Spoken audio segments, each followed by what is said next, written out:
come forward in no particular order. It's just the order in which I wrote them out.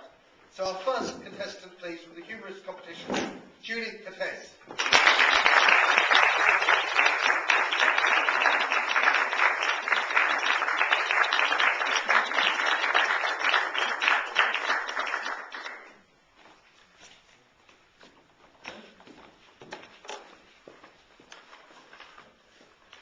Our next contestant, Steve Archer.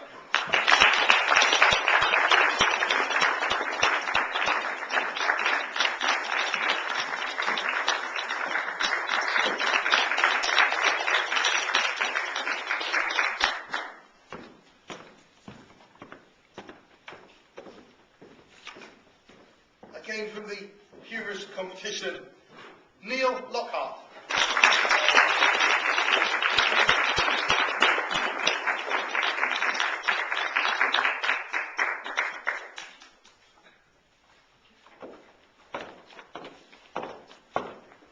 And from the humorous competition, Henrietta Eligonde.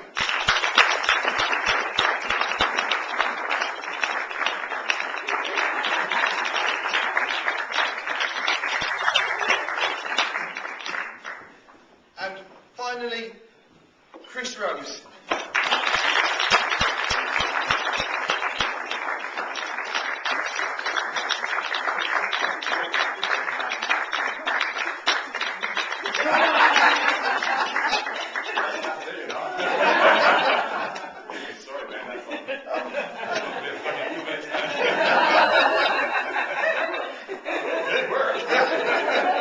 Fellow postmasters, you always get one.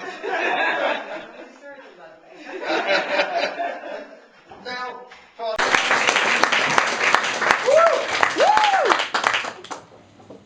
Canary Wharf, Citibank, 11th floor.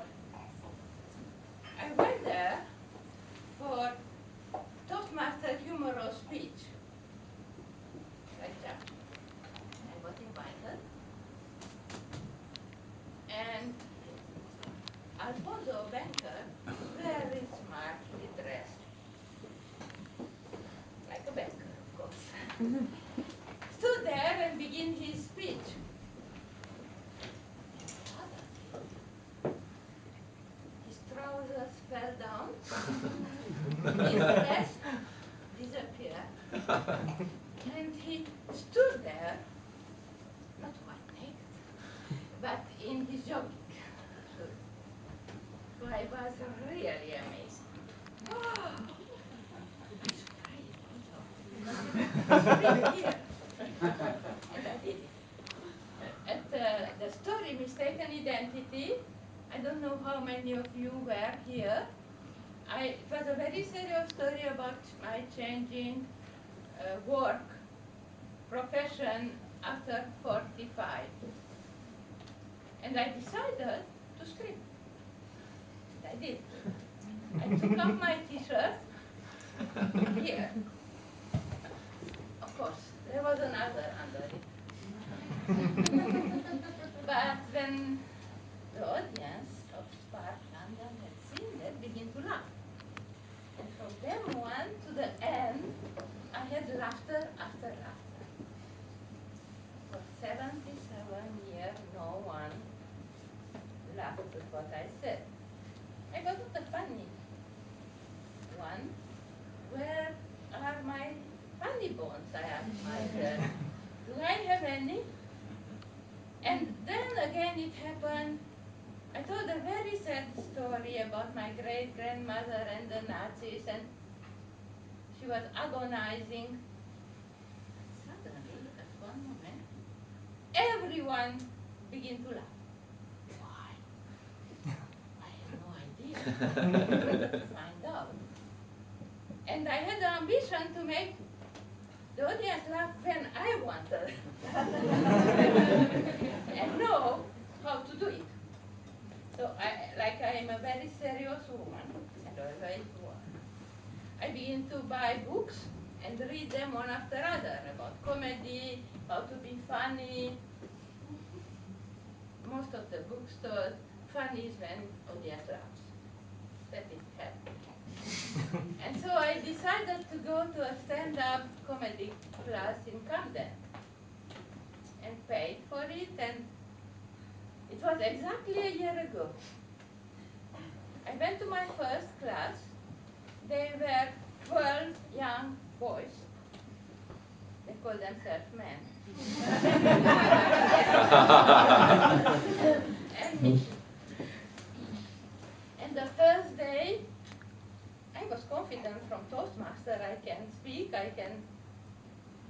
but I begin to do it, and I can see still with my eyes. You know what happened? They let me die. Dying in stand-up comedy terms mean they stared at me and they looked like that instead of laughing or welcoming me, like you do now. And I was angry and said, what can I do now? I paid my 250 kids. I will not lose it. I have to continue. So I went second time, but I didn't open my mouth. I can learn that. They speak some strange street English with four-letter words all over and some ruddy movements. But so what? Third time, it was St. Patrick's Day. And the bus didn't work. I had to take the underground and then walk. It was too long for me and my knee hurt. So I arrived there first a little bit late and really, really hurting and feeling very old. And they asked me to speak again, to stand up. So I took out my frustration in their language and told them, I am 77. Stand-up comedy at 77? I can barely stand on my feet. How did I put myself in this shit? With that, the ice was broken. They had seen I can speak their language, and from then on, we get along quite well. And the showcase, end of March, there were 120 people in the audience. They laughed from beginning to end and cheered at me. That's very good. But I decided to try another workshop anyway in May. More serious people there. And the teacher, who used the same language anyway, taught us to look with everything that happens with comic eye. He told us that happened. Now, what the comic take on it? So I tried. And I thought, I was worried for months from the recession on that my son will be fired. I am no more worried about it now. He was fired. And with that I learned a lot how to make comedy from tragedy and how everyone reacts with relief or with fun when I take something surprising. And I made a third comedy class in September, and when I finished they threw me out on the comedy circuit, and now I have found that I have really somewhere funny bones. Because I went to 20 stand-up comedy clubs. I never even listened to one before. And they all laughed. They not one let me die. Until now at least. I'm still continuing going. And I went 3 weeks ago to Leicester, to Dave's Comedy Festival. And to my surprise, they gave me the silver newcomer 2012 prize. So I am the winner of that prize now.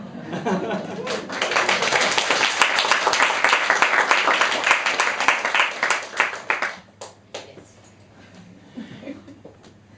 I hate to go to any contest unless I win. So that would be a change in my life. But that is not the biggest change really in my life. When I arrived to London, the oculist told me you have cataract on your eyes and it had to be operated. When? When it will get worse. So I had to wait. Beginning of last year, it got so bad, they programmed me. But I had to sign that I don't mind if I get blind. And I don't mind, I will not show if I have big headaches. So I was quite afraid. But I signed, I wanted my eyes to open up because I had a mist and, before and everything was going more and more yellow also. So when I came back, it was August last year, from the surgery.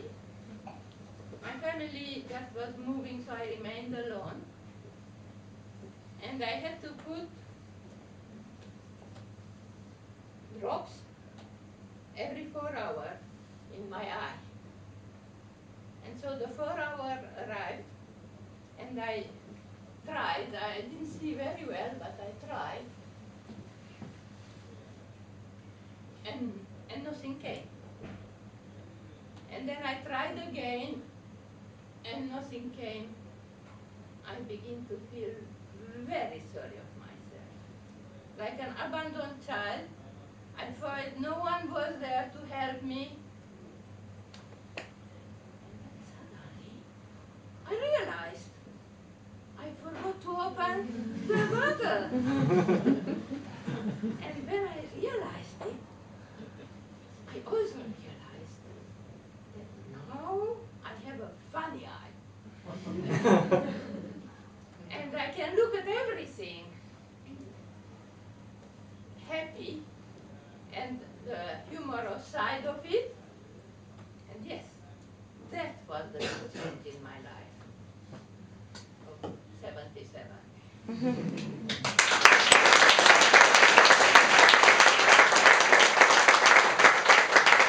Once upon a time,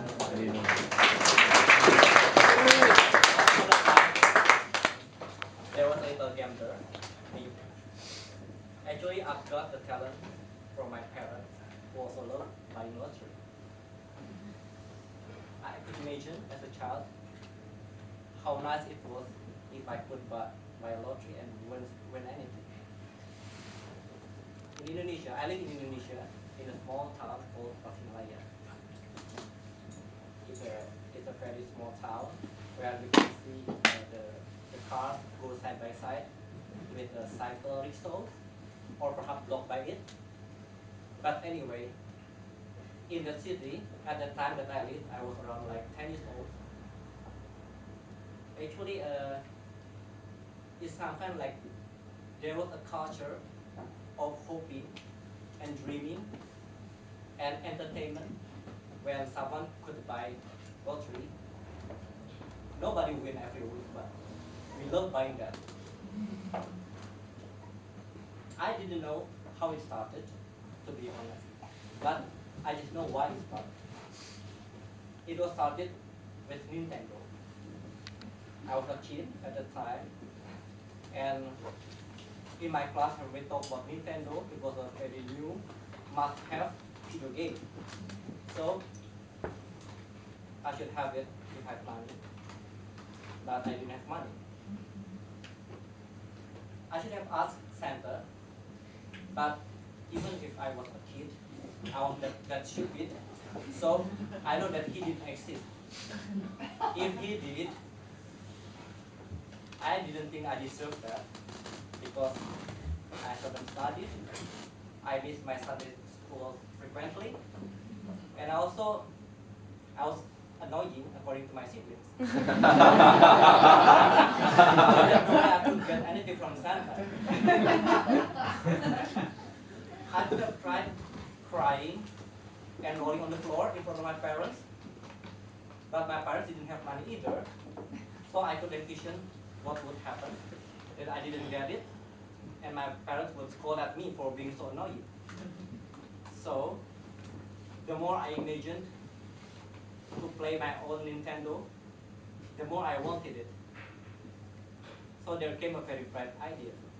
If I could buy a lottery, and I could win it, then I could buy not only Nintendo, but also I could buy a TV, a color TV.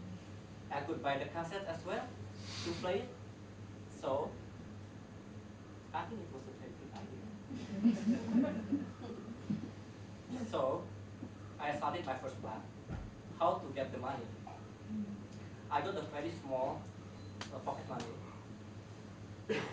At the time it was like 25p because in Indonesia the living cost was very very low.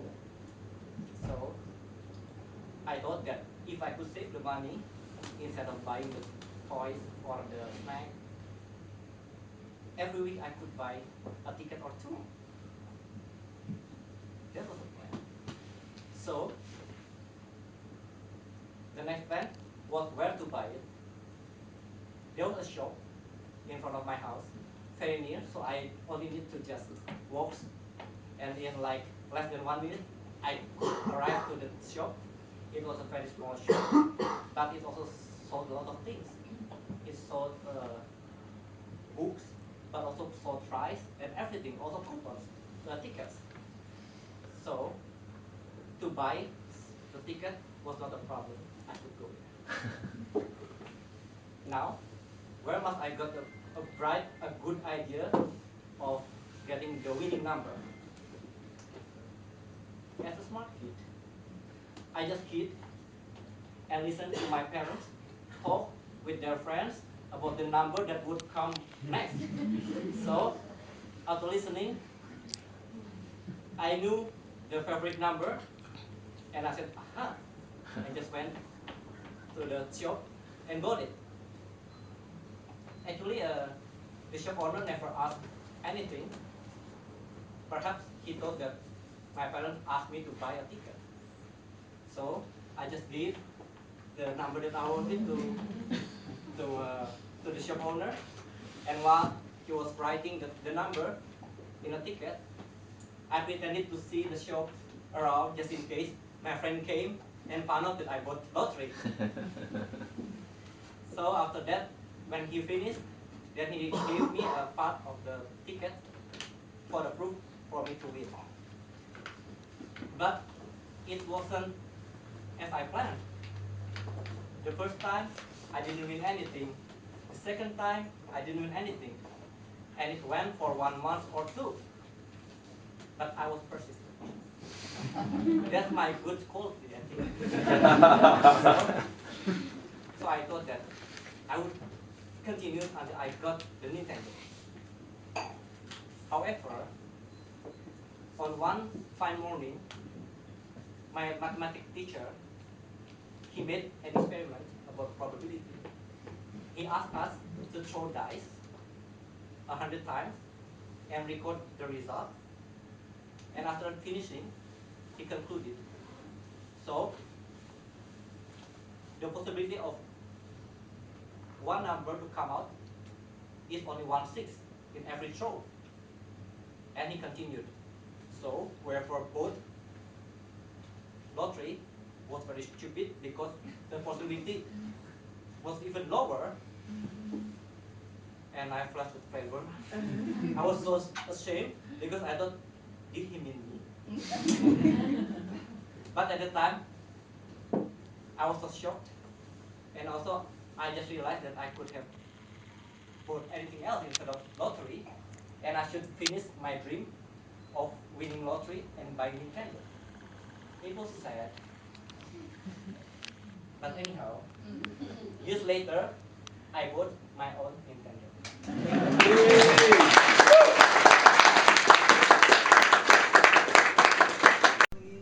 Got a sales team. It was going great. I was living my dream. It was all coming together. And then one day, we had a sales meeting. The team and the staff all packed the offices. And we was all chatting, and one of the managers said, "Rich, we need an inspirational speech to rally the troops," they said. Hang on a minute. Me, public speaking? You're joking. No, I haven't prepared anything. And suddenly I was pushed forward. I started talking, and my voice, it just went really high. And I don't know what happened. It just stopped. I was ushered out of the room, and then people came and they gave me water. I didn't know what happened. They said it was because it was poor sales figures. It was nothing to do with that. This thing struck me down. I thought, maybe the next day things would be okay.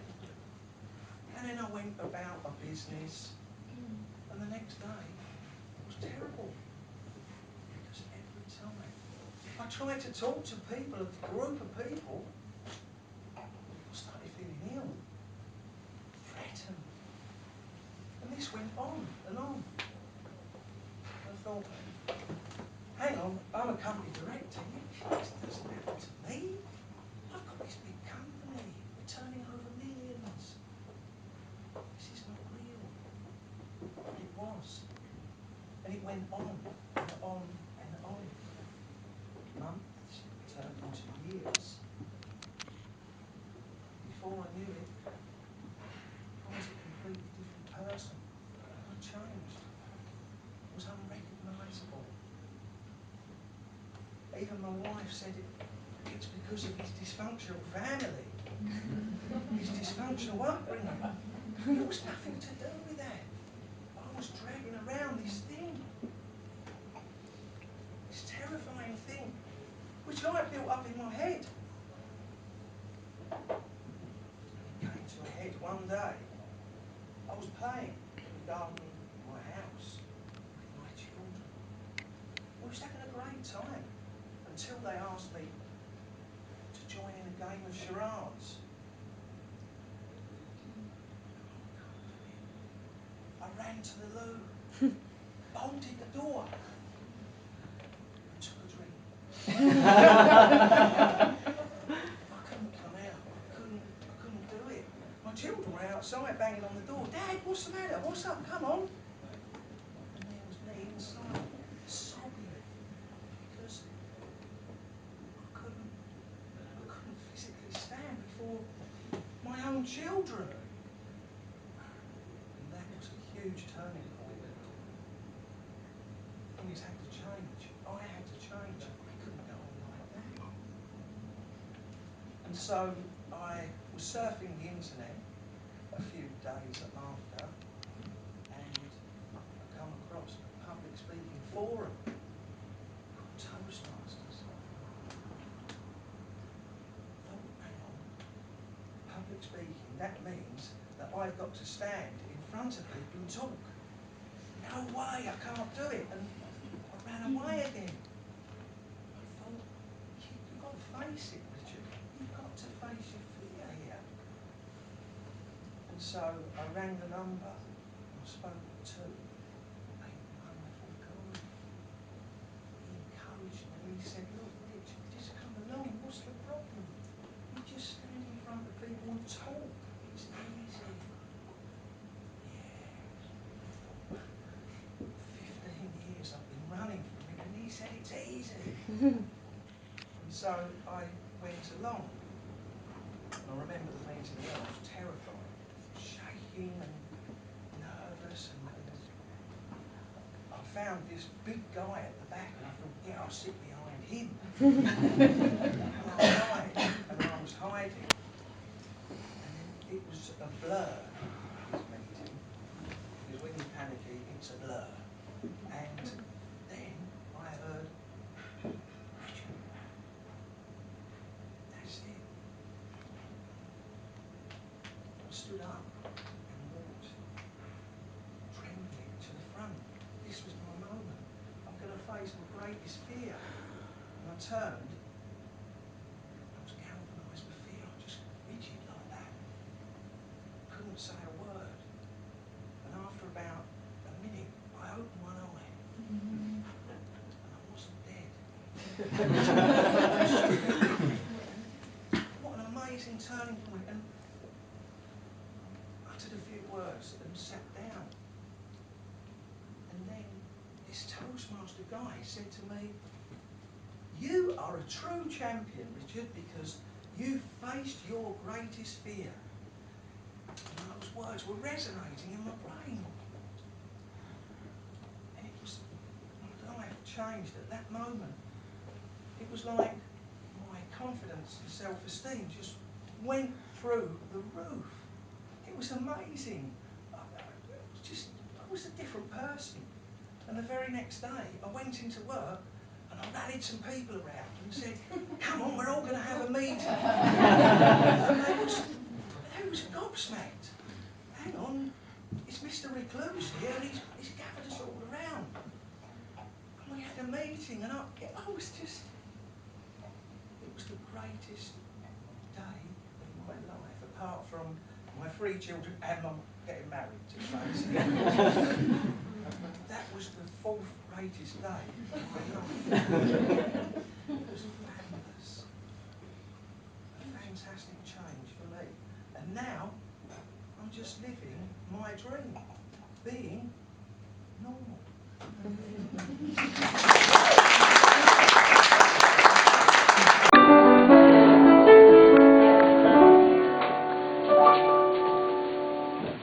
I was 45 years old only, and a mistaken identity turned around completely my life.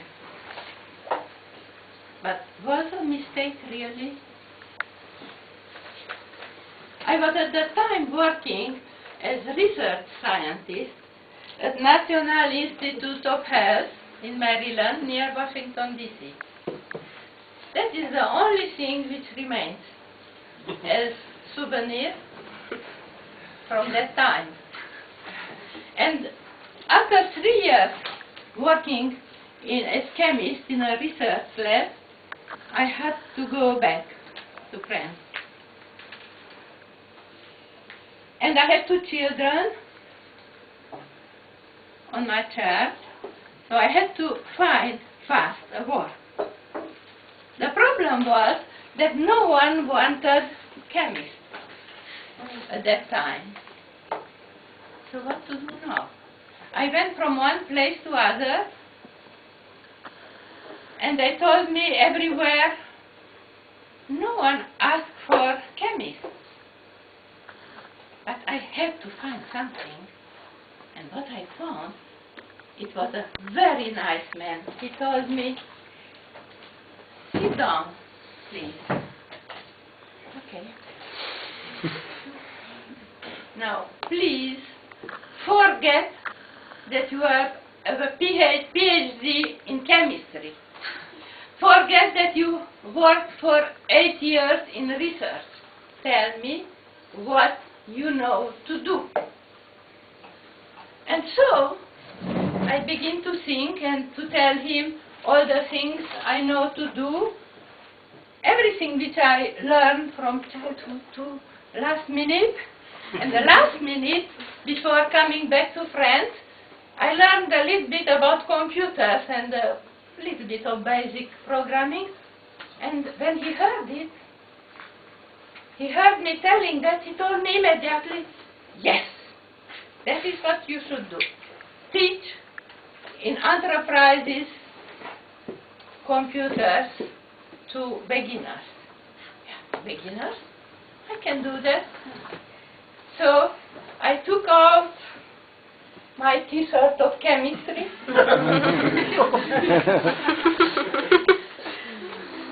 And I begin my new career, step 1. Teaching. They paid me a lot. Every hour. But they gave me very little hours. So I couldn't live from that. But in one of the enterprise I went, there was a closed distribution company. The president told me, I don't need you to teach me. What I want, I have a new Apple computer. I want to make me an invoice program. Invoice? Program? Apple computer? I have never heard any of it. Didn't have a clue, but he told me, I give you 10,000 francs. And that was a lot of money for me. And I told him, yes. I do for you a program for Apple computer, basic. And in 6 years, I will come and sit down for 3 days to see how you do the invoice, what is your business. I hoped in 1 month I will do the programming. It took me 6 months because I have never been a good programmer and never will be. But I did the program and it worked. Really worked. I was so surprised. Even 2 years later when he told me, we are still doing your program, I couldn't believe it. Now, the same man made an Apple Club, and he wanted me to teach for nothing, so he named me vice president of the club. We were 10 members, 1 president and 3 vice presidents. But then I went to Washington, where my daughter remained like student.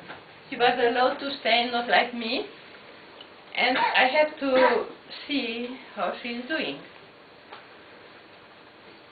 And discovered there in an Apple journal, there is a Apple Club in Washington. But it didn't have 10 members, it had 1,000.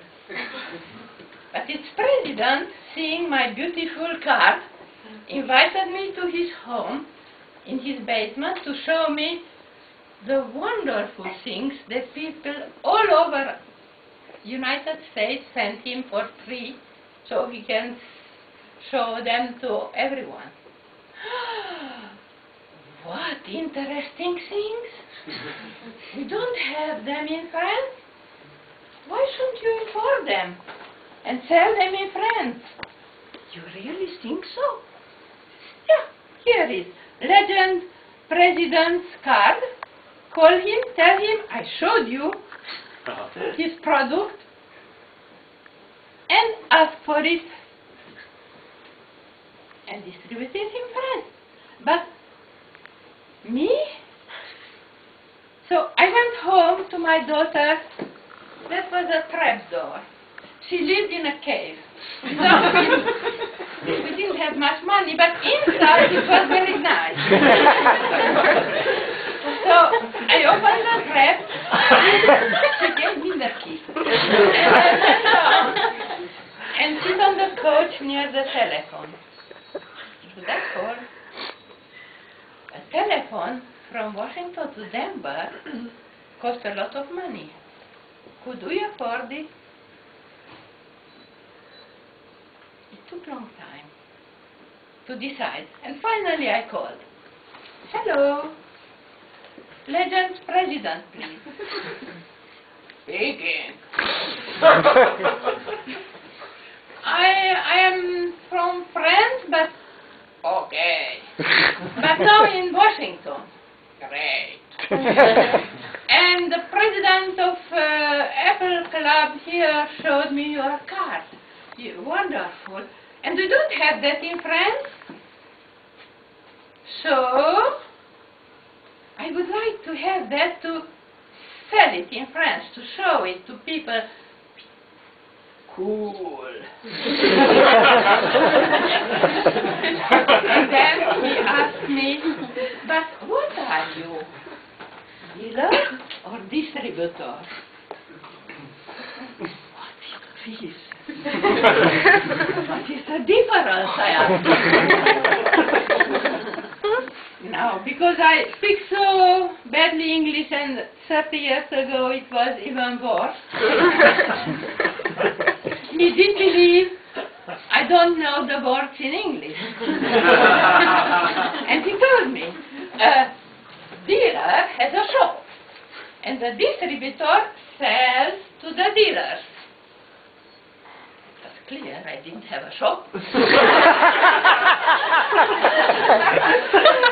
I am not a dealer. I told him, great. Then I will sell you with 70% less. He did believe, and that was a mistaken identity, I am a distributor. Microcomputer products from America to France. And that is how I have become one. He sold me for 30% of price one of his products. I went to France. I found a friend of friend who was a buyer in a very big shop. He told me, we could buy 30, but you have to make an invoice from a company. So I had to found a company. I didn't know how much hassle a company is, and so I founded a company. And I began to work 7 days a week, 77 hours a week, and I was everything at the first year. President, seller, buyer, cleaner, secretary, everything. But the company grew up. It was the beginning of a microcomputer revolution, and as much as I liked chemistry, I loved and still love the growing microcomputer industry. And this time I realized that most of the things I used, like research chemist, discovering things, translating, making it know, speaking about them, having the enthusiasm of new discoveries, I had in me. But I also discovered I had in me things I never knew I had. I loved buying and selling, negotiating, bargaining even, and being with people. And I am absolutely sure when time and occasion raise, in all of us we can find new identities and new talents, because we have more in us than we think we have.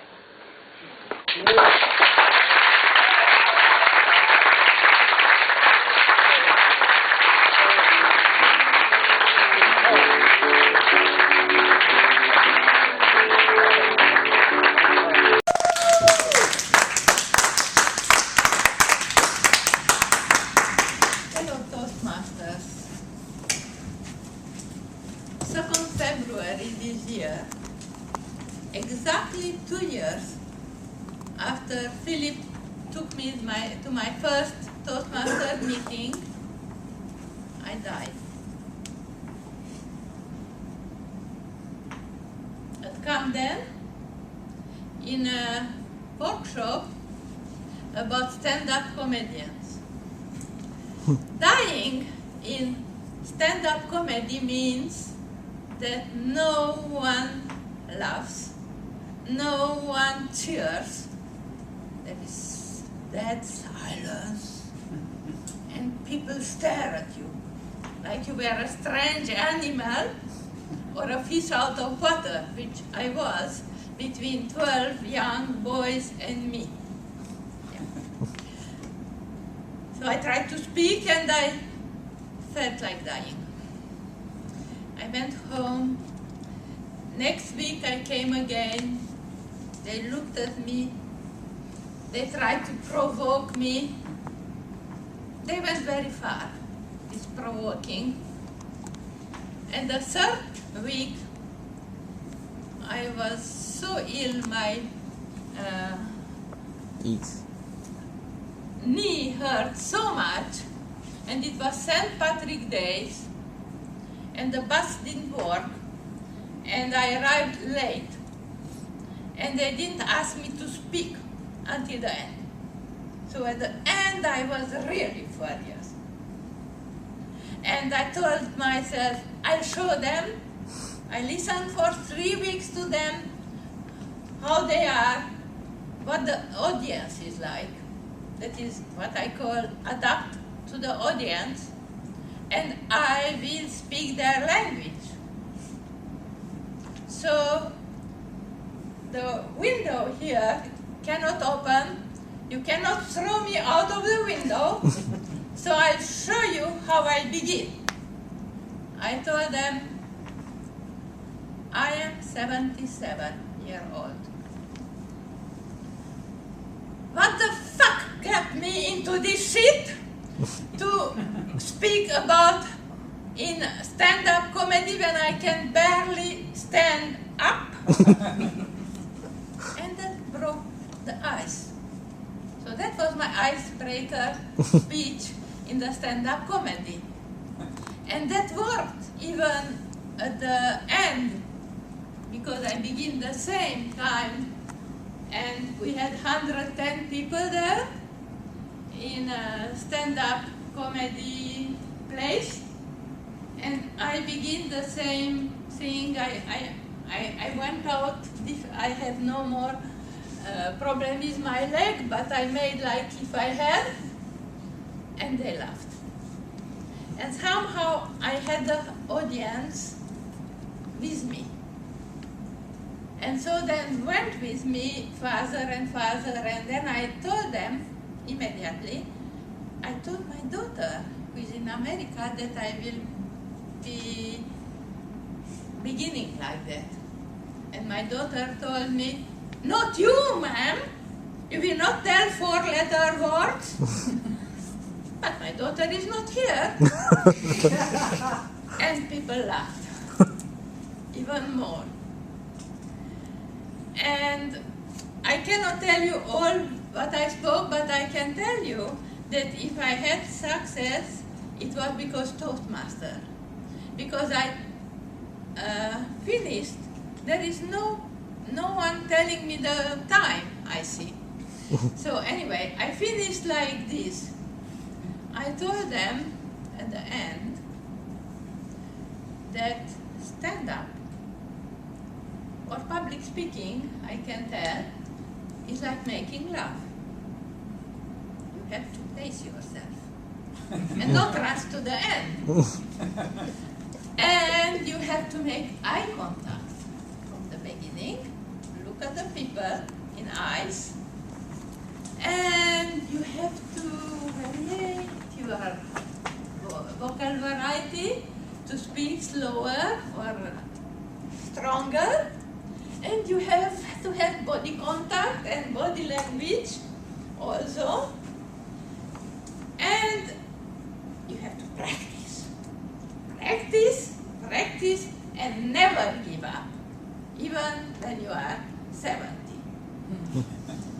And so you see how much I use everything I learned from the Competent Communicator Manual, and I had the audience with me from beginning to end because of Toastmaster and everything I learned from Toastmasters.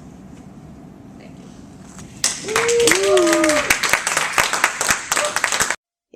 The first time to become woman from a young girl, I hesitated. Almost 5 years. Is it worth it or not? Should I do it or not? I was finally almost 25 years old, and I had done it the first time. hesitated a whole year after my husband was unfaithful, and I knew it that he done it again and again to me. I found someone I really liked, who was serious, interesting, 15 years older than me, almost as much as my husband, mistress, was younger than him. The third time I hesitated 3 whole hours. It was just after we decided to divorce, and my husband told me no one will look to you again. I met a university professor from America, and I fall in love almost in lust.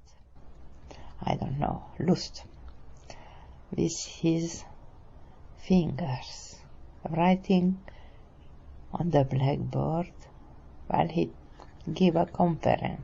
He wanted to see the first time Paris, and I was ready to show him. We went to a restaurant, had special French food, and then I have taken him to see Notre Dame at midnight. There, he gave me my first kiss. There are so many firsts in life.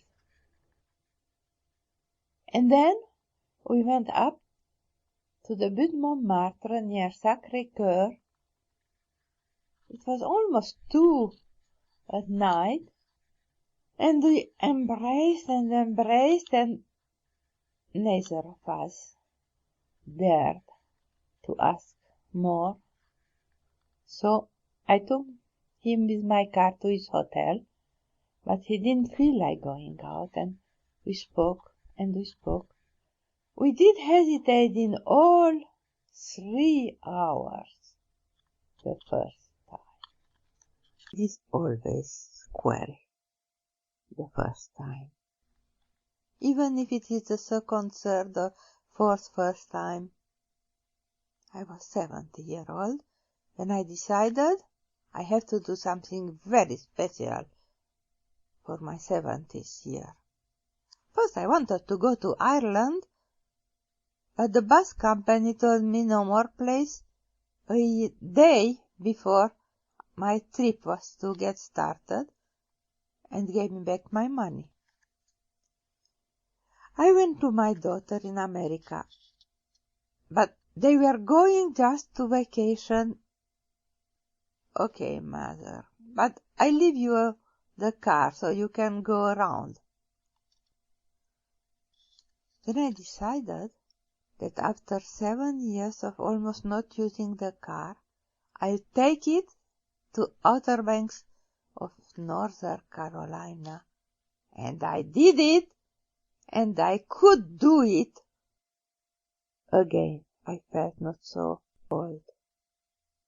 When I came back, I met my old boyfriend, and after 33 years, it was the first time for us again. I was so happy, even that first time. We were not so old after all, the first time at every age. The death and the very old woman. A Hungarian folktale. Once upon a time, far away from here, in a small village of Transylvania, lived a very, very old woman. She was always doing something, never stopping, all day long. She didn't even have the time to think of the deeds. But as her time came nearer and nearer, finally one cold winter evening, as she had just finished drinking her milk with honey and preparing to warm herself under her feather duvet and work a bit more before sleeping. It happened. The desk knocked at her door. Who can that be? No one comes any more to my place. The door opened. The desk was standing there. Well, old woman, you lived enough? Pack up and come with me. This, dear good this, I'm just not ready yet. Let me wait until I finish this. Impossible. What to wait? I'll take you now. Oh, give me 10 more years. 5 years more. Okay, at least 1 year. Impossible. I wrote you already on my book. Give me at least 1 more day. Only 1 more. No way. 5 more. Mere 5 hours then. Let me remain at least until tomorrow, so I can finish this, so I can prepare, so I can be ready. Well, that he could do. The old woman had argumented, pleaded so much. She was so persuasive that finally the dish told himself he could give her a bit more time to finish. Well, until tomorrow then. Oh, dear dish, thank you. But my memory is not so good anymore. My eyes see less well than before. Please, write on my door these huge letters. I'll come tomorrow. The dish took out his chalk and wrote on her door in large letters, I'll come tomorrow. As the old woman persuaded him to do. And then, finally, he left. The old woman went to bed and lay down a bit more relaxed. But too soon the next day arrived, and in the morning the death was back. So, old woman, I am here to take you, but now not a word. Come. Oh, dear death. Just look at the door. There it is written. Is it not? I will come only tomorrow. Yes. The dish looks at the door where it was effectively written in his own handwriting. I'll come tomorrow. So he went away and came back day after day for 7 days, and each time the old woman pointed to the door where it was written, I'll come tomorrow, and he went away to come back the next day. The next day, as it was written by his own handwriting, until one day he had enough.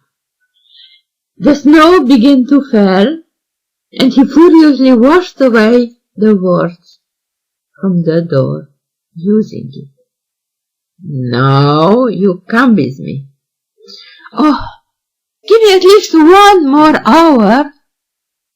Well, if you have lived so far, I can give you another hour to leave. I am leaving, but after an hour I will be back and I will take you, and not a word any more.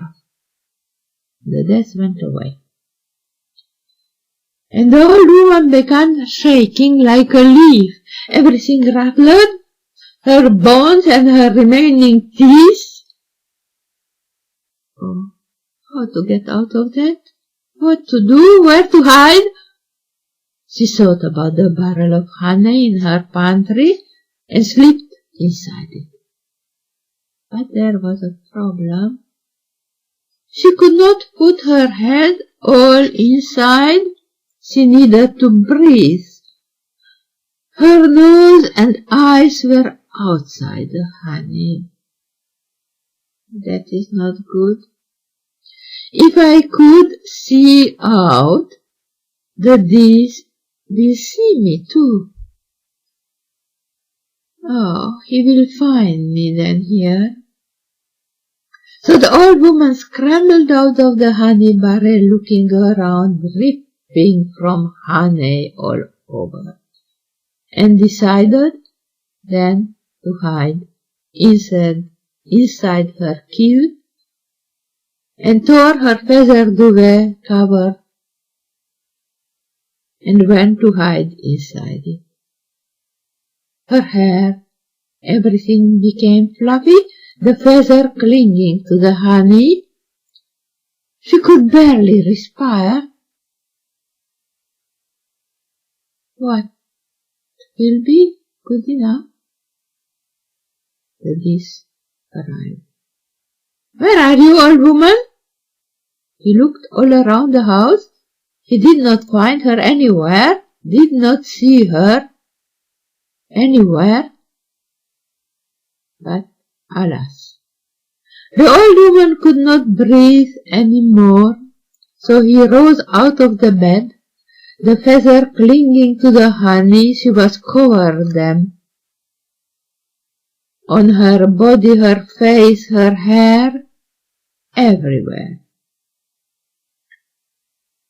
The bee, seeing the monster rising from the bed before his eyes, that monster, feathered monster, seeming bigger and bigger, was so frightened that he ran away as fast as he could, ran and ran far and farther across the mountain and the ocean, and he never again dared to return to take that old woman, who perhaps lives even now in her little house, still working.